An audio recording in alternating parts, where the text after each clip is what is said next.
The Simgot Supermix 4. Let's talk about it.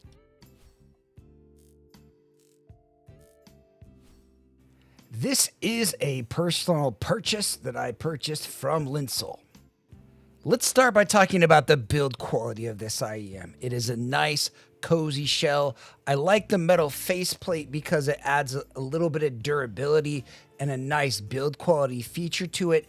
It's not that the awful shells are bad. I just kind of like this little metal design to the faceplate. It's really comfortable. It fits in ear. I have no problem putting ear tips on it.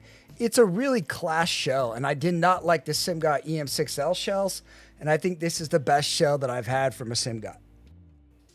Red, blue, 2-pin, multicolored. Oh, it's just so beautiful. This is a really nice cable. I like the design of it. I like cables that have red and blue on them. I like IEMs that have different colors on them.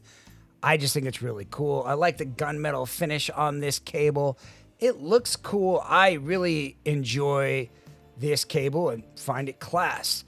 As far as the case goes, I mean, it's just kind of a simple case. I think it's the exact same case they use on most of their models. It's fine. Now, this has been a hyped IEM. It has been, a lot of people have talked about it and question of whether this lives up to a great deal of hype. We've already talked about the build quality. The build quality of this is fantastic. The shell is incredibly comfortable, and I love having it in ear, and I can have it in ear for as long as I want. But does it sound good? It does. It's a very good sounding IEM with a few problems. It did have some issues sounding bright. There is a very low impedance to this earphone, so if it does not work for you, I would highly recommend that you try some different sources and tips, maybe just even an Apple dongle. I used Venus tips on this, and I found that worked really well. I did do a lot of tip swapping, but when I realized it was a source, finicky kind of an issue, it helped things out a lot. Let's get into the graphs. Okay, the Supermix graph. You'll notice it does have a nice channel matching. It looks pretty good. Let's put up the target there. For some reason, it is not there right now. Okay, if you look, I mean, it's pretty close to the target. It has a little bit more energy up here, a little bit more scooped, like lower mids. But it does have a lot of great things going on for this graph and this IEM. Let's look at a few other graphs as we go up the chain. All right, let's start comparing this versus other Simgot IEMs. This is the EW200. There's not really much to see of these graphs. All the Simgots kind of look the same and kind of have similar energy. There is a ton of energy, though, right here, and that is something to be said. You'll notice that the graph of the Supermix 4, it does dip down a little bit. It kind of keeps right along that Harman-style curve. It is a nice... it is a nice sounding IEM. I like the EW200. I think it's a benchmark, but the Supermix 4 is on a different level to it. It just has better resolution. It sounds better. It fits better in my ear. It's one of those IEMs that I actually would want to wear because it's so comfortable and it sounds really good. So kudos to Simgot on just doing a good IEM that fits well and that improves on my beloved EW200. Let's look at a few others as we go up the chain. The next one, the Simgot EM6L. This is kind of the one for me that this replaces. There is a price discrepancy between these, but with the Supermix 4, I think you get a better sound. I think it's a little bit more competitive. I think it's a little bit cleaner. I think it fits better in ear. I think it's easier to swap the cable. I think it's a beautiful cable. I just think there's a lot of things about the Supermix 4 which makes it just an improved sounding IEM. That's my personal opinion. But the thing is it's not always about sound and about the graph. Sometimes comfort can play a really big play. And for me, the Simgot EM6L, while a nice sounding IEM, I just never wanted to keep it in ear for more than a little bit. The shells got cold and they bothered me just a little bit. The next one as we go up, the EA 1000. I mean, to me, this is kind of a better one. Like another one we can add up here is the LM. The LM and the Supermix graph very similarly. I think some people might like the LM. The LM, I think, kind of has a little bit more sparklies and air, and it has a nice tonality. But again, the shell for me is something that's really simple to talk about. Both these IEMs kind of have that odd metal shell, which I don't know. I guess it works for some people. It's kind of a tank, but it's just not what feels and fits good in my ear. And that is an important thing to note. Like, you want an IEM that you're going to love, that feels good in your ear. And like, if it's one thing you learned from me as a reviewer, is that like, you don't have to like an IEM. Like, you can find any reason to not like an IEM. It doesn't have to be a sound. You don't have to fall into any kind of traps. It's okay to hate an IEM for any reason that you want. All right, as we go up the chain, I recently reviewed the Awful Explorer. Now, I like the Awful Explorer. And I think for me, I didn't find any finicky brightness at all in the Explorer. The Explorer is a laid back tune. Like, if it's something you want to just kind of throw in your ears and listen to something, like mix a podcast on or listen to something really chill, it's a good set. The Simgot Supermix 4 kind of touches the sun and is a little bit brightish, whereas the Awful Explorer is going to be a lot more mellow. It's kind of like comparing an apple and an orange. Like, which one's better, Jatus? Which one should I get? Do you want something with more forward vocals, or do you want something that's a little bit more laid back, where you can crank the bass? Like, let's say we normalize this at, I don't know, 300 or 3,000 or so. Okay, so we've normalized it at 3,000. What you'll notice is just that, like, that's where maybe your vocals might come in. That this Supermix is going to sound a little bit different, and it might come across a little bit bright. Whereas the Awful Explorer is just going to kind of come across a little bit more flat, and you'll get a lot more bass from everything else at that level. It's a little bit of an extreme level to match our frequency response graphs, but it's something that you can do on squig.link if you want. And it kind of gives you an idea of how an IEM might sound and might feel to you. So like, for some people, the Explorer might feel really flat and beautiful. For some people, the Supermix might sound more like a V. A lot of it might depend on your mood. A lot of it might depend on comfort. But I like both of these IEMs for different reasons, and they're both exceedingly comfortable. For me and my personal use, I would find a use for the Awful Explorer. Like, it's always going to be one of my sets, and I'm like, I love that guy. The Supermix, I could see it maybe getting replaced someday, but the Supermix is a special set in its own right, although it does kind of touch the sun. Yeah, let's go back to normalizing this at a normal place at 500. So it does come across just a tiny bit bright, or it can come across bright on certain tracks and on certain things. All right, as we go up the chain, another one I recommended recently was the Hydro. Again, the Hydro is very, very V-shaped. I think the upper treble and everything past, this region here is probably like on the same level with the Hydro. The Hydro does some certain things better. The Supermix does certain things better. Like, the Supermix probably has a little bit better vocals, has a little bit more tame bass, where the Hydro just is a little bit punchier, and they just kind of match and feel a little bit different in ear, and they have different qualities. I like the Hydro. I recommend the Hydro. I think there's good things about the Hydro, and I like it with its fun sub bass. I like it that it has good, clean, harmonious-like vocals. I think its upper mids and treble are very good, and I think both of these IEMs represent good value. I think the CCA Hydro, again, if you've bought the Hydro, I kind of don't even really see buying the Supermix, but there are people out there that just won't buy KZ and won't buy CCA, and that's something to remember, just because there has been hobby drama.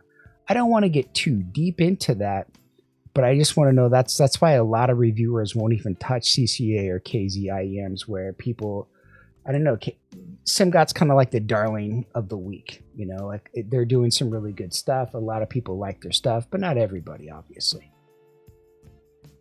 The next one I want to compare this to is the Nova. I think the Nova, like, tonally comes across really bassy, but it can come across with a little bit muffled upper treble, upper details. Like, let's just say that's all located in this region. I feel like it does have increased air and space, and it does sound better in that regards. As we go up the chain, the Supermix 4 versus the Quintet. You'll notice they have similar graphs, similar drivers. I think there's a case to be said for either of these graphs being better. The Quintet does have some weird peaks. It is hard to graph in many ways. Like, it has this kind of weird peak right around here at 10K. It does have some extra energy in some places and can come across bright. I think you're going to find some people that are going to say the exact same thing about the Supermix, but I think the Supermix has some good qualities that make it also good. It's one of those cases, like, if you already own a Quintet or you can find a Quintet for the same price, it might work for you. But for me and my ears, I just couldn't really jam with the Quintet. Like, it didn't really make me want to listen to music. Whereas the Supermix 4, it does something for me. I really get excited about it. And it has this sense and feeling of like, wow, this is a really great little set. The next one I wanted to show is the Chopin. I mean, the Chopin has kind of that elevated sub-bass region, less, or elevated mid-bass, less sub-bass, but they kind of graph about the same.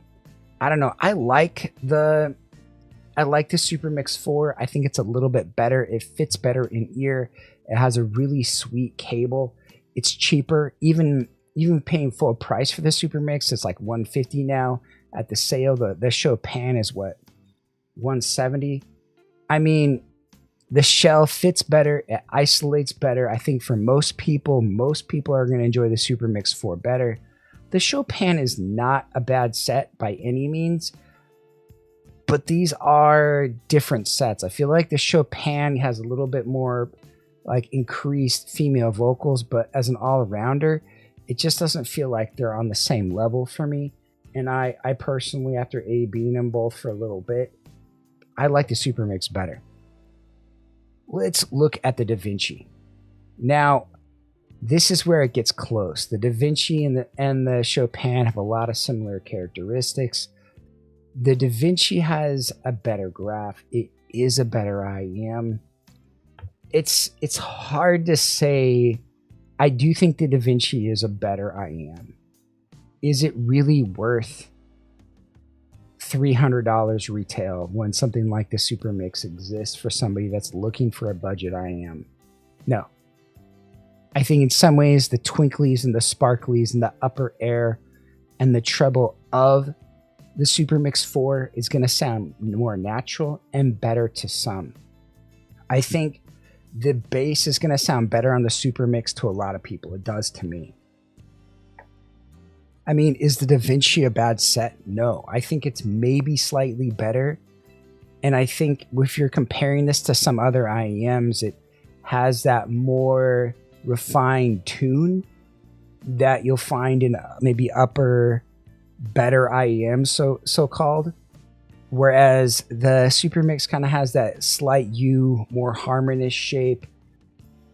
But that doesn't mean that it can't be a good rendition of that. It's a hard call for these two IEMs as they're both coming out. And I just did a review of the Da Vinci. I like the Da Vinci. I think the Da Vinci is a very good set. And in a vacuum, I would pick the Da Vinci 100%. Like, if someone was just, hey, which one are you going to take from no question? But the Supermix is very close, where some people are going to prefer it over the Da Vinci. And it has a better shell. I mean, packaging, the overall I'll give it to the Da Vinci. I think it has great tip selection and probably a better case and better cable. Maybe a prettier faceplate depending on what you want. But it's a very close call. It's really similar. The next thing as we go up, we have the EM10. Now, the EM10 sounds buttery and better. I am really digging my EM10. I'll probably be doing a review of it maybe in a week. I have a lot of stuff coming in, so I might have to kind of delay the EM10, but I mean, there's some EM10s right now that you can get for like $300 on AliExpress. If you really, if you have big money and you're just wanting to throw it around and you're like, I want something that's like the Supermix but better, the EM10 is fantastic if you're on the chain for it, or if you're in the market for something like that. It is beyond exceptional. It's like one of my favorite sets right now. So the Supermix 4 is fantastic.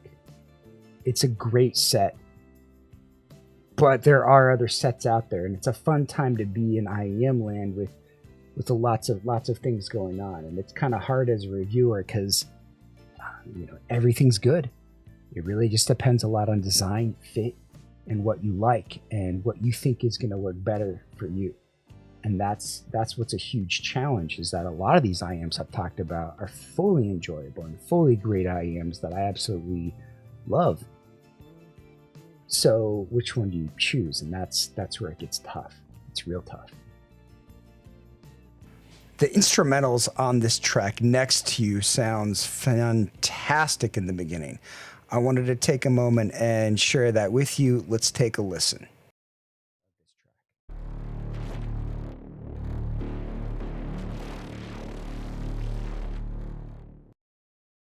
I really like the bass on this IEM, and that's an important thing to me. I feel like the mid and sub bass are done extremely well on these IEMs. These new Simgot IEMs, the EM10 is very similar. It's just fantastic, and I love it so much. I wanted to share some notes with you guys about this IEM. When I was listening to Marriage of Figaro, which is like one of my favorite songs, the vocals came across really sharp and piercing. It's hard for IEMs to really pull this off. Like some of my IEMs do, like Annihilator, some other IEMs do, but oftentimes they don't feel right. They just come across a little bit peaky. On the next song down, we have O Mio Babino Caro. It's just mint. The vocals are just super lovely. There's great technicalities, there's great clarity, there's nice shimmering and cymbal strikes in Iron Man. It's good with guitars, it feels lifelike, yet there is that somewhat of a lack of smoothness which exists in other IEMs, which you might find other IEMs that have a little bit more increased smoothness than this. Its vocals on the Smiths are clean. It's just overall slightly bright, but it's a little bit shimmery. But it does bass well, it does tracks very well, it's strong, it's clean, it's fun sounding, and for its price, it's an amazing set. So the Supermix 4 gets a full recommendation. It's a 3-star IEM. I mean, has a really high sonic rating. I mean, in some ways it's kind of like a cheat code, but I mean, if you look at other IEMs that are down here, like, the Hit Is MP145, the CCA Hydro, I mean, even the Chopin to a certain extent, or the Awful Explorer, there are some really good, in my opinion, budget IEMs and budget sets that really compete for that really high-end, classy sound. And a lot of this is just me making my best opinion to try to figure out some kind of advice. Like if you look at here, it says, this list is for people who are looking for purchase advice and new to the hobby. And it's also about, how I would rate things here and now. Things might change depending on how I feel about IEMs in a bit, but right now I just think the Supermix is one of those IEMs where, like, there are better IEMs out there. There are things that you could buy to get that might be better for you. But if somebody was just like, dude, I want a really good IEM, but I don't want to have to go to a show and I don't want to have to worry about it. I want something that's comfortable and cozy and fits way like tons of different cables. The Supermix 4 is a strong recommendation. It really fits that target to the Harman target really well. It sounds good. It's one of those few IEMs that I think kind of recommend to a lot of people. I think it would be good for gaming. I think it's just a really solid set, and I have absolutely no problem recommending it. But I mean, obviously, our mileage can vary. So, as a summary, do I recommend this to people? Absolutely. I think it has phenomenal build quality. It's beautiful. It fits good in my ears, and I enjoy the sound of it a great deal. Is this better than any IEM I've ever heard? No, the other IEMs are going to be better because they're going to have smoother treble. I think they're going to sound better out of the gate. I think there's a little bit of finicky harshness to this IEM. But at this price point, I think it's really hard to beat. I think it sounds really, really good. And I think it's competitive against other IEMs out there that are in that $300 to $400 range. I don't find this to be one of those IEMs that like is just absolutely demolishing stuff that's, much more expensive. But I do find it competently tuned. I do find it very comfortable. I do enjoy listening to music on it, and I do enjoy having it in my ears. And that's really what this is about. I mean, if you enjoy it and it fits good and it feels good, I think that's a huge thing for this silly IEM games. Too oftentimes we try to find out what's the best IEM, but it's hard to say. It depends on what you're going for. Like, we're just talking about a few decibels here or there, or different companies that are all using the same drivers with slightly different packaging. And that's kind of important to note. I mean, if you already have a Da Vinci, you don't need this. If you already have a Pilgrim, you don't need this.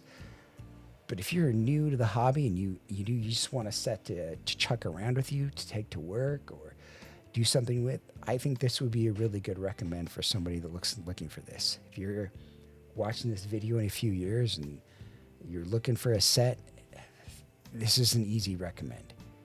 It's a beautiful cable, beautiful IEM, and I have absolutely no problems recommending it to you guys. All the legends, all the dreams are true. The Simgot Supermix 4, it sounds like a $300 to $400 IEM, and it's a fantastic product that I can easily recommend. Thanks for watching. You're still here. It's over. Go home. Go watch another IEM video. It's done. That's the entire video. What more do you want?